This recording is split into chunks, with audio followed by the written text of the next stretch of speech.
c'est la question de notre avenir, c'est la question de notre santé, c'est la question de la qualité de vie. Et on a dépassé, je crois, la période où l'écologie pouvait être, j'allais dire, délimitée à un petit périmètre de la question de la place de la nature en ville. La transition écologique, elle va être présente dans toutes les dimensions de nos politiques publiques. La mobilité, l'économie, la transformation urbaine. Est-ce que vous avez l'impression que c'est devenu numéro 1 parce qu'il y a eu les européennes et que les écologistes ont fait une percée? De toute manière, sur les européennes, ils sont toujours performants. Non, mais je pense qu'il y a une prise de conscience sur le fait qu'on a un enjeu, je disais, de qualité de l'air, de santé publique, de transmission à nos enfants et de la nécessité, en moins d'une génération, de réussir ce pari-là. Donc moi je trouve que c'est une bonne nouvelle que tout le monde s'en empare, et je pense qu'il faut avoir une vision non pas restrictive, mais vraiment très large de la question. C'est un changement de modèle dans nos comportements, nos usages, l'utilisation de nos infrastructures, la manière de se déplacer dans nos activités économiques. Alors justement à l'échelle d'une municipalité, voire d'une métropole, parce que de toute manière, à chaque fois qu'on interroge des candidats, on nous parle surtout de la métropole plutôt que de la ville. Mais qu'est-ce que vous pouvez faire concrètement pour le citoyen, pour lui demander peut-être de s'améliorer sur ses déchets, ou une municipalité, pardon, qu'est-ce qu'elle peut faire? Mais concrètement, d'abord, il faut rattraper notre retard. Et c'est la raison pour laquelle moi j'ai proposé de multiplier par 2 les espaces verts publics accessibles. C'est la question de la place de la nature dans la ville. C'est aussi la question des mobilités douces et propres. 200 km d'autoroute à vélo, et là vous avez raison, sur la métropole. Ça sera dans la deuxième partie. Oui, mais vous allez voir, c'est vrai, mais la transition écologique, elle est partout. On ne peut pas juste cocher des cases. Et donc oui, c'est un modèle cohérent. Après la transformation urbaine, 25 ans avec Alain Juppé, on est dans une phase de transition économique, sociale, sociétale, citoyenne, environnementale. Donc oui, mais c'est vrai que tout est lié. Donc d'abord, rattraper la question de la place de la nature, la question des mobilités douces. Il ne faut pas se contenter de ça. Il faut qu'on aille beaucoup plus loin, il faut qu'on innove, il faut qu'on fasse de Bordeaux une terre d'innovation en matière de transition écologique. Un exemple, je veux créer la cité de la transition écologique, où on se forme à ces nouveaux métiers, où on crée des emplois, où on finit par convaincre l'ensemble des habitants qu'il faut changer nos habitudes. Donc cette grande cité de la transition écologique, elle doit incarner l'enjeu des 20 prochaines années pour Bordeaux. Et puis, comme je disais, tout est lié. Je pense qu'on doit pouvoir, à travers le sport, par exemple, à travers l'éducation, favoriser ces changements de comportement. Je souhaite que, par exemple, le stade Chaban-Delmas, il devienne exemplaire en matière de transition écologique. Le premier stade, zéro émission de CO2, dans la manière dont on l'entretient, dans ses équipements, dans les accès au stade. Et puis, l'éducation, l'école. Il faut commencer par nos enfants. Je pense sur la question de l'alimentation, 75% d'alimentation bio et locale en 10 ans, puisque c'est un enjeu de santé publique, et aussi, je dirais, de pédagogie. Je vais vous donner un exemple très concret. J'aimerais qu'on mobilise nos étudiants en médecine de l'université, dans le cadre de la réserve sanitaire. Vous savez, c'est le nouveau dispositif qui permet aux étudiants d'aller conduire des missions d'intérêt général, qui puissent, dans toutes les écoles, sensibiliser les enfants à cette question-là.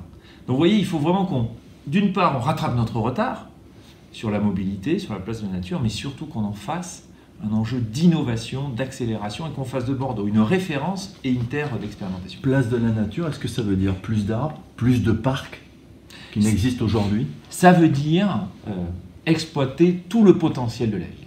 Moi j'ai dit, je veux multiplier par 2 les espaces verts publics existants. C'est-à-dire qu'il faut en créer d'autres. Ça veut dire qu'il y a des lieux qui doivent être plus accessibles dans une logique de végétalisation. Toutes les berges de la Garonne, de la rive droite à la rive gauche. Une partie ont été revues, réaménagées, pas toutes. La place des quinconces, comment on en fait un espace public du quotidien?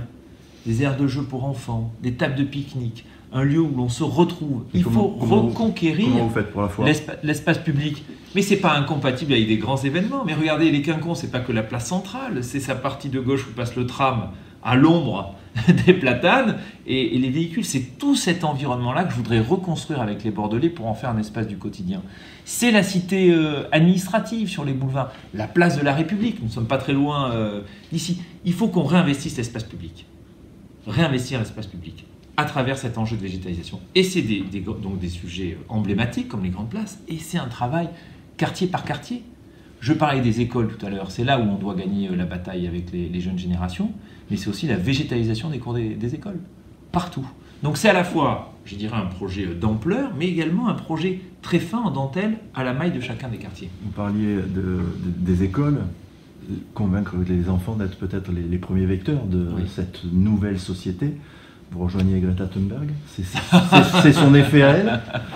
Non, mais moi j'ai l'absolue conviction, et c'est pas que ma conviction, c'est les scientifiques qui nous le disent, nous avons moins d'une génération pour le faire.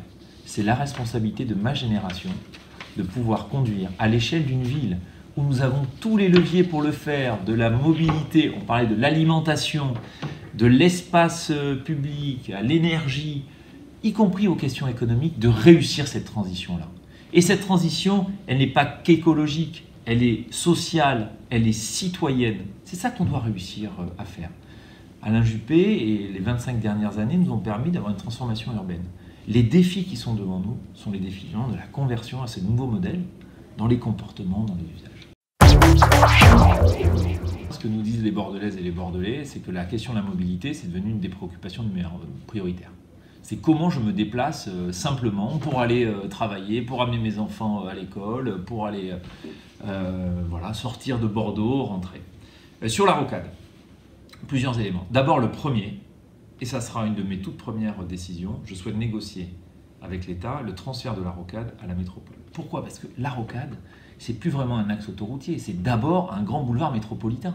Est-ce que vous êtes le mieux placé pour le faire parce que vous venez de Paris?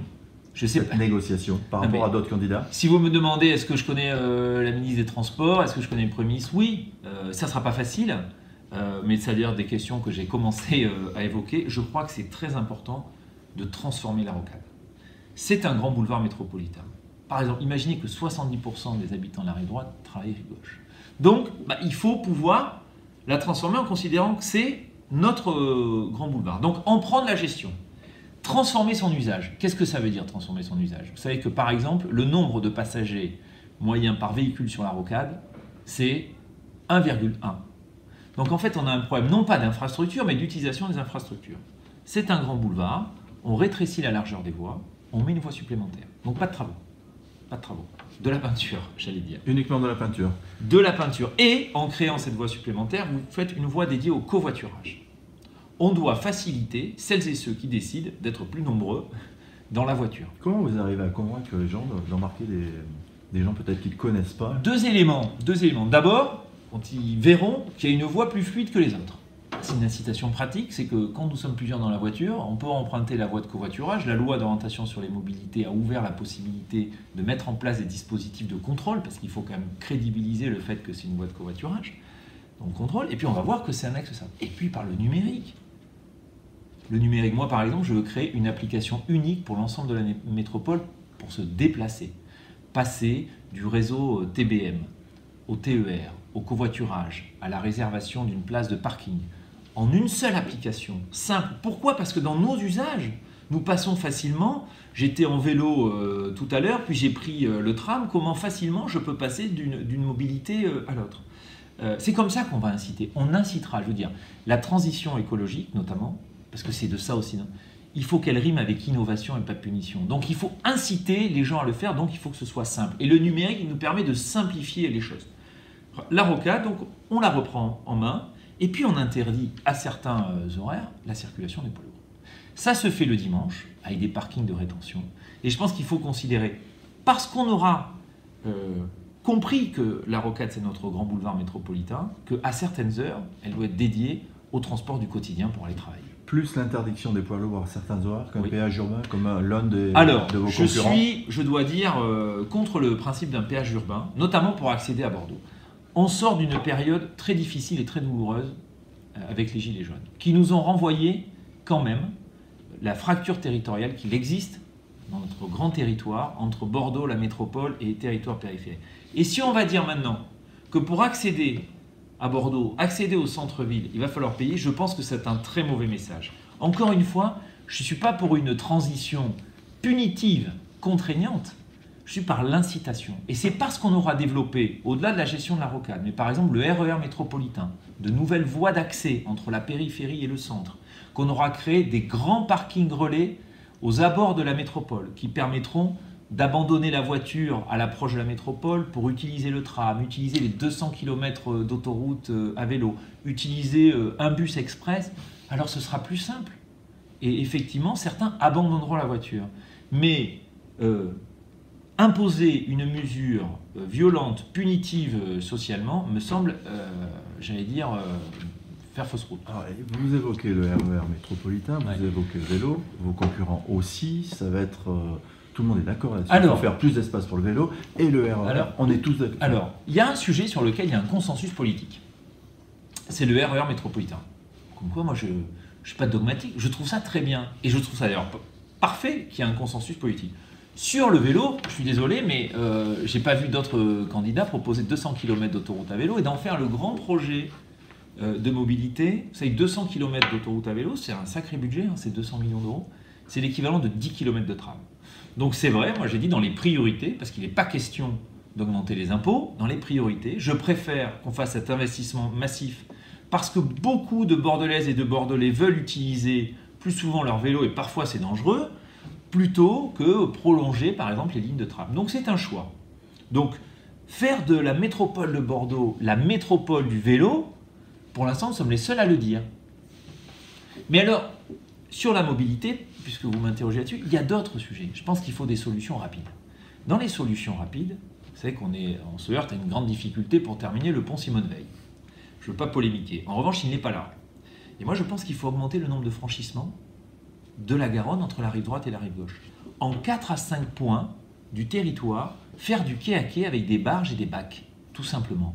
Pouvoir en 5 minutes traverser la Garonne, à pied, à vélo. Et comme ça, désengorger une partie des axes, et y compris ceux qui prenaient la voiture ou ceux qui prenaient le tram. Il faut multiplier ce type de solutions pour véritablement apporter, faire gagner du temps à tous celles et ceux qui aujourd'hui en perdent trop dans soit leur voiture, soit dans les transports. On vit bien, moi je vis bien, à titre personnel, mais quand je vais à la rencontre des Bordelaises et des Bordelais, dans tous les quartiers, j'entends aussi la préoccupation de la sécurité. Alors c'est quoi la sécurité? Je vais vous dire, c'est le sentiment, à un moment, de ne pas être complètement tranquille dans l'espace public.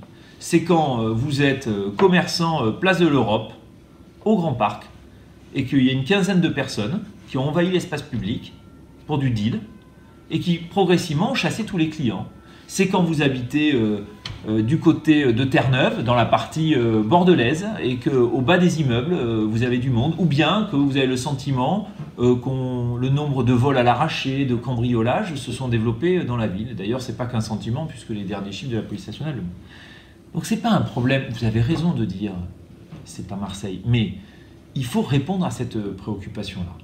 Et un de nos enjeux, c'est qu'il faut une plus grande présence sur le terrain. Des commissariats de quartier? Alors, moi je ne suis pas pour des murs.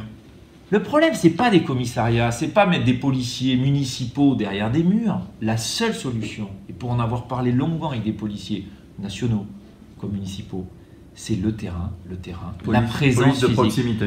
Police dans la rue. Ça a déjà existé, la police de proximité, elle a été la police éliminée dans la rue. Aujourd'hui, je parle de la police municipale. Ouais. La police municipale, elle n'est pas organisée comme ça. Vous savez, moi je pense qu'un de nos grands enjeux, c'est remettre les citoyens dans la ville et finalement dans l'évolution de la ville. Parfois, ils se sentent un peu dépossédés. Organiser la ville autour de 16 quartiers. Pourquoi 16? Pourquoi 16? Parce qu'aujourd'hui, on a 8 grands quartiers, c'est 30 000 habitants. 30 000 habitants, c'est la taille d'une ville moyenne, voire d'une grande ville de la métropole. Donc il faut qu'on retrouve cette proximité des services publics. Je souhaite qu'on puisse accéder facilement aux services publics en moins de 15 minutes à pied. Donc il faut retrouver cette maille humaine, accessible, pour tous nos services publics. Je souhaitais créer des conciergeries de services publics et des agents polyvalents plutôt que de traverser la ville pour aller accomplir une démarche administrative proche de chez vous. Et c'est aussi ça, la présence de la police municipale. Connaître les commerçants, connaître les associations, connaître les endroits où il y a des difficultés, résoudre les conflits de voisinage. Donc ma réponse à la question de la sécurité, c'est assumer qu'il faut plus de policiers municipaux. Combien? Il en faut 200. Il fallait augmenter de 50%. Mais aujourd'hui, ils sont 130, mais vous savez que ça fait plusieurs années qu'ils n'arrivent pas à recruter les policiers municipaux. Mais tout ça est lié. Il y a un problème. Pourquoi on n'arrive pas à recruter? Parce qu'il y a une crise de sens.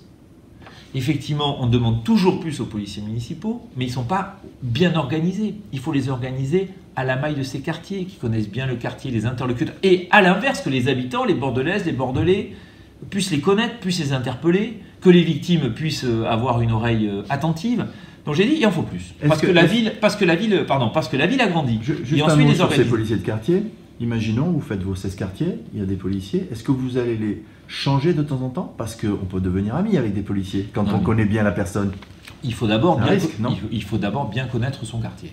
Donc il faut y rester suffisamment de temps. Voilà, pour que les habitants eux-mêmes vous connaissent.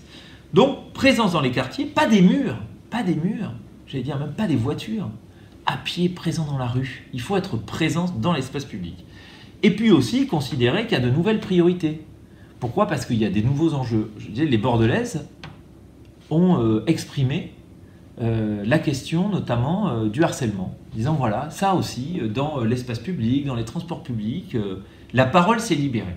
Et donc je pense que ça, c'est une des priorités aussi de la police municipale. Rassurer, être présent, pouvoir identifier les endroits où les actes de harcèlement sont les plus fréquents. Et puis deuxième dimension, vous parliez de la métropole tout à l'heure, je crois que notamment sur la question des transports, on doit pouvoir ouvrir la question de peut-on construire une police de la métropolitaine dans les transports. Parce qu'effectivement, un transport, un tram, il ne s'arrête pas aux frontières de Bordeaux. Or, on sait, et j'allais dire, les chauffeurs de Keolis, bus et tram nous ont mis en garde la dernière fois en disant que la prochaine fois, ils se mettraient en grève parce qu'ils ont été victimes d'agressions. Donc voilà, il faut aussi dire que les missions peuvent évoluer dans le temps. Et je pense que ce sont des nouvelles missions que l'on doit confier à la police municipale. Alors on parle de policiers, armés, pas armés? Non, mais je pense que la problématique, pour résoudre les problèmes sur la voie publique, les problèmes d'incivilité, les conflits de voisinage, je veux dire, le fait que vous ayez une arme, des drones ou équipé d'un chien n'y changera rien. Notre crise de vocation, notamment des policiers municipaux, les grandes difficultés qu'a la mairie aujourd'hui pour les recruter, c'est parce que la mission doit être réinventée, la présence doit être réaffirmée, l'organisation à la maille des quartiers doit être revue. Et c'est ça la priorité. C'est pas l'équipement. Un mot pour terminer ce thème. Est-ce que le maire ou ses adjoints peuvent convoquer des parents pour les mettre en face de leurs responsabilités? Est-ce que c'est le rôle d'un maire? Le rôle d'un maire, c'est la tranquillité publique. Et puis la concorde locale. Donc quand il y a des difficultés dans un quartier, je pense que la responsabilité du maire, il est en première ligne. Le maire. Donc il traite les problèmes à bras-le-corps, qu'il puisse rencontrer les familles, voir les situations difficiles. Je trouve que c'est une bonne idée. Après, avoir l'efficacité du dispositif. Parce que par exemple, quand je prends l'exemple de la place de l'Europe au Grand Parc, avec la quinzaine de personnes qui dealent, je ne sais pas s'ils se rendront à la convocation. Moi, je pense qu'il faut continuer le développement économique de la ville. Alors pourquoi? Ce n'est pas un concept, parce que le développement économique, c'est des emplois. Et notre sujet, ce n'est pas aller décrocher un bout d'une entreprise de Paris pour l'implanter dans Bordeaux, c'est assurer le développement de nos entreprises sur le territoire pour qu'elles grandissent, pour qu'elles se développent et qu'elles-mêmes, elles créent plus d'emplois, plus d'opportunités professionnelles. On n'est quand même pas au plein emploi à Bordeaux. Donc, moi, je pense que le danger serait de dire halte à tout, halte à l'attractivité économique. Bien sûr qu'il y a des revers. On l'a vu sur l'inflation immobilière qui exclut une partie de la population. En revanche, je reste convaincu qu'il faut continuer à nous développer économiquement, à soutenir nos PME et surtout à préparer l'avenir. Il nous faut de nouveaux secteurs. On évoquait tout à l'heure la transition écologique. Je veux créer la cité de la transition écologique où on va mêler créateurs d'entreprises, start-up, chercheurs, universitaires. Pourquoi? Pour en créer une filière d'avenir, créatrice d'emplois. Et j'aimerais bien que d'ici 20 ans, on considère Bordeaux comme une référence, bien sûr sur le vin, bien sûr sur le tourisme, bien sûr sur l'aéronautique, et aussi sur des secteurs d'avenir comme la transition écologique. Et donc il faut choisir collectivement de nouvelles filières sur lesquelles on va se battre pour aider nos entreprises, créer ces écosystèmes, quand on peut faire venir quelques entreprises, parce qu'on a d'autres atouts encore à faire valoir. Je parlais de la transition écologique, je pense à la santé. Je pense à la santé, on a un bon tissu économique, on a le CHU, et puis la mobilité, la logistique. Entre les problèmes que nous rencontrons, je veux dire, on a un laboratoire à ciel ouvert quand même sur les sujets, on a l'ISLI, on a des centres de formation, on a Cdiscount. Donc autour de quelques nouveaux axes stratégique, on doit développer nos entreprises. Et ça, je pense que c'est fondamental. Et puis les entreprises, c'est aussi nos toutes petites entreprises, c'est nos commerces de proximité par exemple. Moi je crois qu'il faut un moratoire complet sur la création de surfaces commerciales à l'échelle métropolitaine. Il faut qu'on soutienne les commerces de proximité, le commerce de centre-ville, qui a d'ailleurs beaucoup souffert dans la période. Je pense que c'est fini les grands modèles d'hypermarché. Retour à la proximité, c'est d'ailleurs très cohérent, y compris avec l'organisation des services publics que je propose. Retour à la proximité, et donc moratoire sur les surfaces commerciales, réinvestissons dans le commerce de proximité. Et là, la mairie, elle a plein de leviers.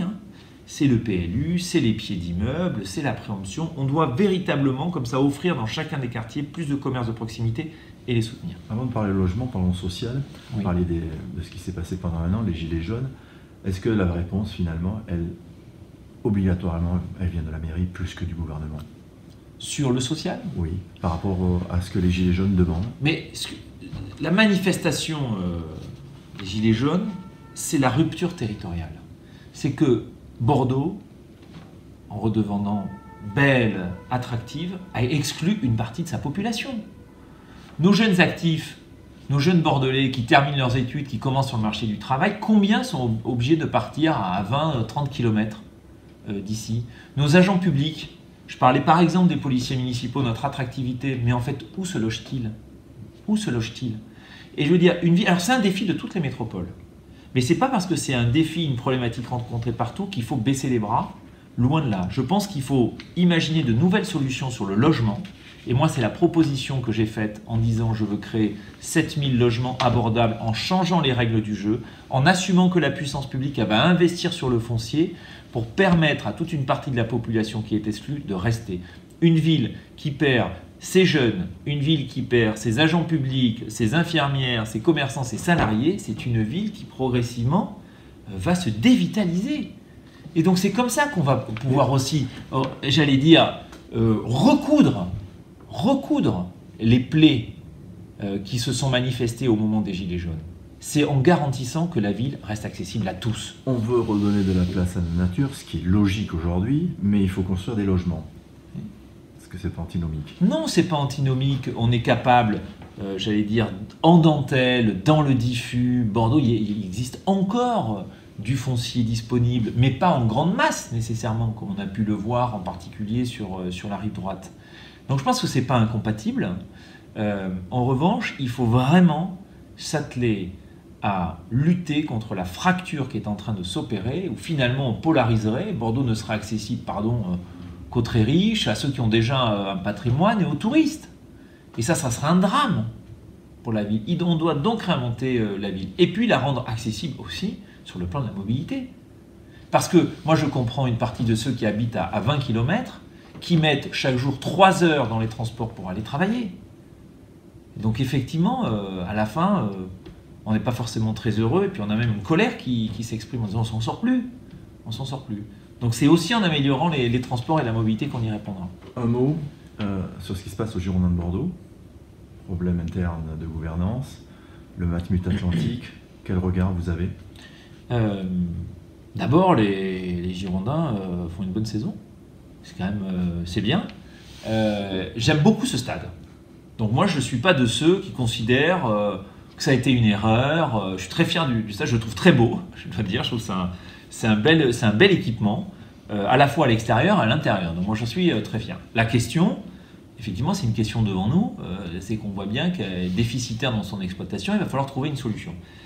Plutôt qu'aller se battre, s'en débarrasser ou chercher des responsabilités, moi j'aimerais que dans le stade et autour du stade, on en fasse un grand pôle d'attractivité, où on fasse venir plus de manifestations, mais y compris autour du stade. En fait, l'enjeu, c'est la fréquentation.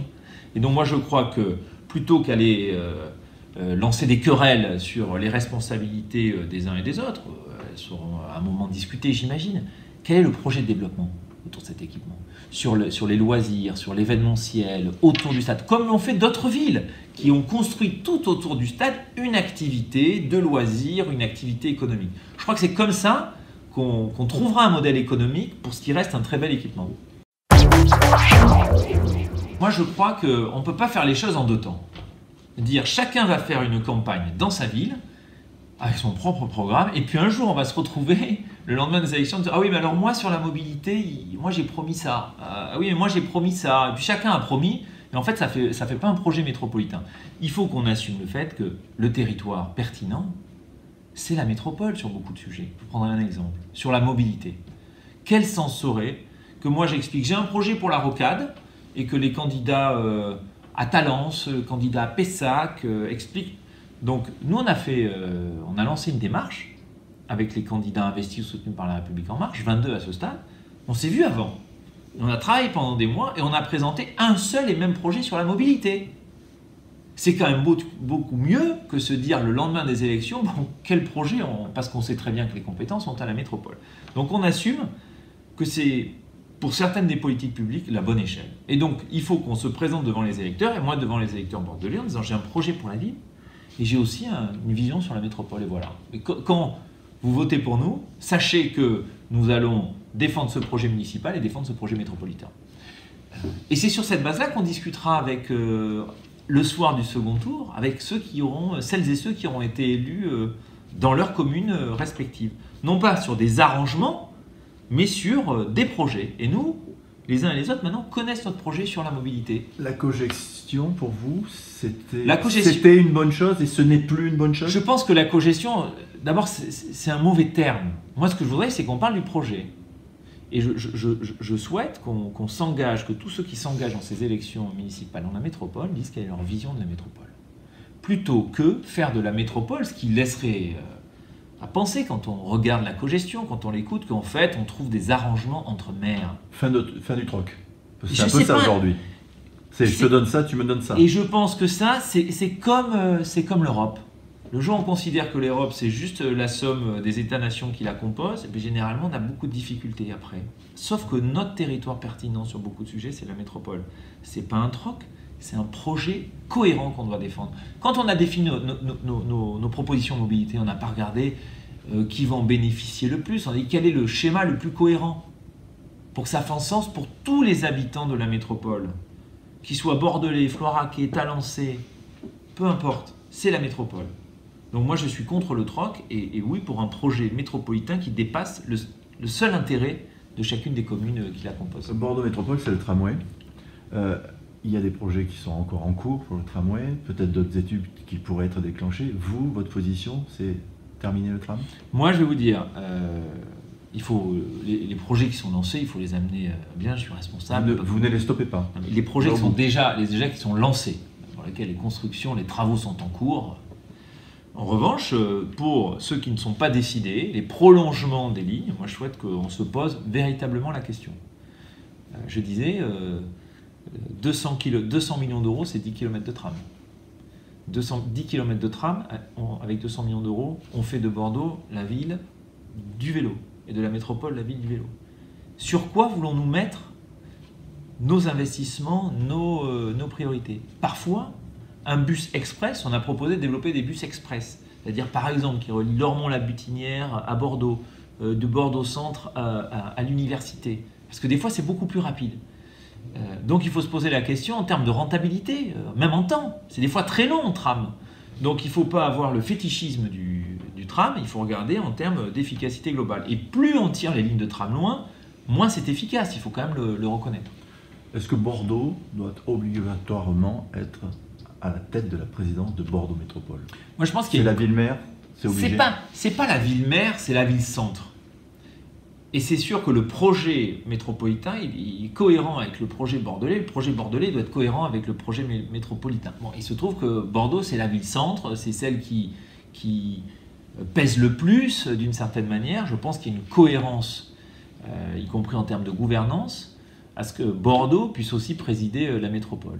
Parce qu'elle en a la responsabilité en termes de charge de centralité, et puis aussi en termes de développement de la métropole. Donc je trouve ça plus cohérent.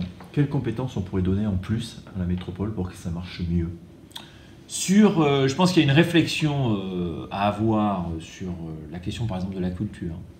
Est-ce que sur les grands équipements culturels, quand même, compte tenu du fait que dans vos activités culturelles, vous ne regardez pas... si vous êtes mérignacais, bordelais, et vous allez dans les salles de spectacle, à l'opéra, au concert, voir une exposition, sans vous arrêter aux frontières administratives. Donc il y aurait une cohérence à ce qu'on ouvre aussi ce sujet-là. C'est une drôle de question. On n'est jamais son propre candidat. On n'est jamais son propre candidat. Moi, la démarche, je ne me suis pas réveillé un matin en annonçant, voilà, il y a eu un travail avec les équipes ici sur le diagnostic. Ce que je vous disais tout à l'heure en disant, on est à la fin d'un cycle, fin d'une transformation urbaine. On doit ouvrir de nouvelles perspectives. Donc on a travaillé localement. On a travaillé avec les équipes d'En Marche, avec les députés, avec les responsables d'En Marche, discussion avec le président de la République. Donc c'est une approche, je dirais, collective, consensuelle. Et à la fin, la politique, c'est pas une entreprise individuelle. Quel sens serait je suis mon propre candidat? Non, je suis là pour porter une équipe, un projet, en faire le porte-parole d'une certaine manière, prendre la tête de ce mouvement-là. Mais on vous a poussé dans votre réflexion, justement, une fois que vous avez regardé un petit peu ce qui s'est passé, est-ce qu'on vous a dit, bon, Thomas, t'es le mieux placé? Non, mais moi, je me dis, j'en ai très envie, parce que c'est ma ville, parce que j'y crois, parce que j'aime le service public. Donc il faut aussi que ça soit un moteur individuel, parce que c'est pas facile, ça demande beaucoup d'énergie. Donc c'est aussi une décision et un moteur individuel, mais encouragé par tous. Voilà, c'est la rencontre entre, je pense, un contexte, un consensus autour du fait que je suis bien placé pour le faire, et ma propre envie de m'engager pour ma ville. Renouveau de Bordeaux, Bordeaux renouveau, on le met dans le sens qu'on veut, mais c'est toujours la même chose. Pourquoi pas LRM?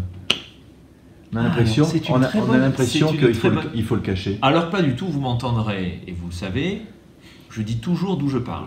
Moi, à 4 mois des élections, certains le font, ils enlèvent toutes les étiquettes, risque à se terminer tout nu. Moi, je m'assume. J'ai dit, attendez, oui, je soutiens le président de la République, j'ai fait sa campagne en 2016, oui, je soutiens le Premier ministre, j'étais son collaborateur, j'étais délégué interministériel auprès de lui pendant 2 ans, oui, je défends le projet européen Renew Europe, Renaissance. Bon, bien sûr, je ne me cache pas. Mais pourquoi j'ai lancé Renouveau Bordeaux? Parce que je souhaite que celles et ceux qui se retrouvent dans notre constat, notre diagnostic, et notre vision d'une nouvelle ambition, d'une ville en transition sur le plan économique, social, citoyen, environnemental, puissent nous rejoindre sans demain devenir marcheurs.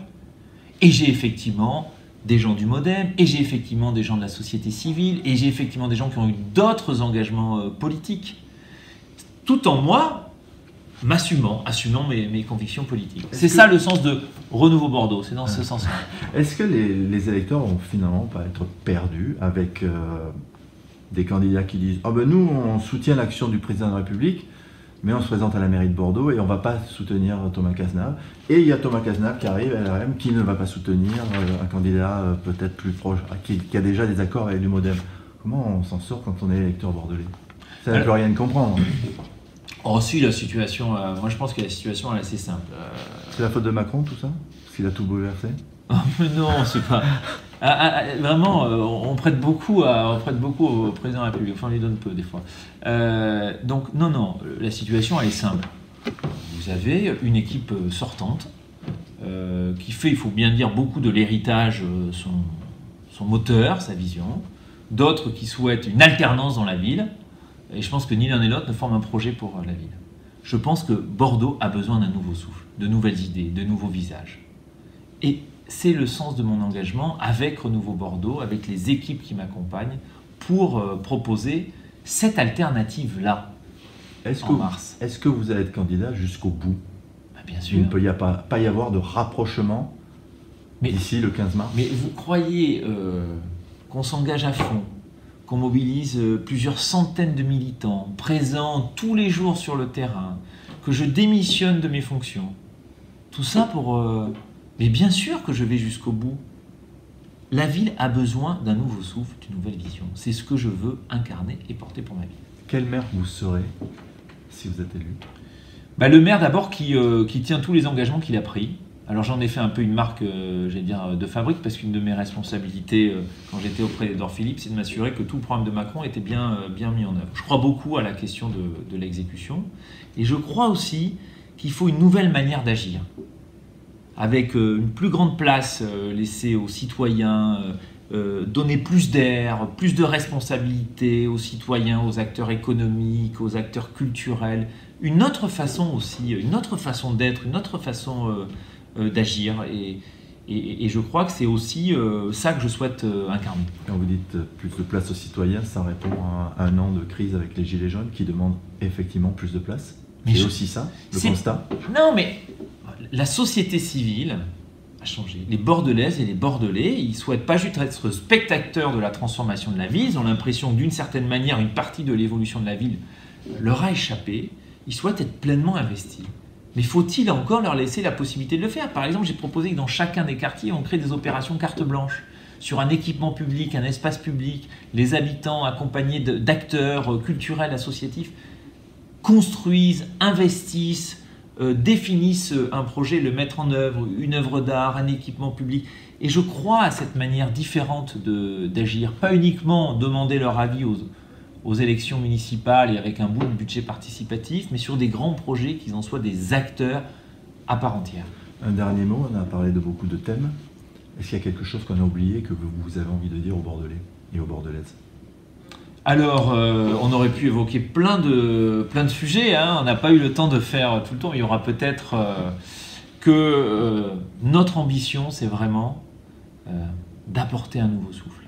Je pense que la ville, on est au bout d'une transformation urbaine. On le voit dans les problèmes de mobilité, de logement. On sent qu'on a besoin de refonder d'une certaine manière la façon dont on fait la ville, la façon dont on s'y déplace, la façon dont on peut s'y loger, la façon dont on pourra demain y travailler, sur quelles activités économiques. On sent tous qu'on est là pour préparer les 20 à 30 prochaines années. Et c'est ça que je souhaite porter pendant la campagne.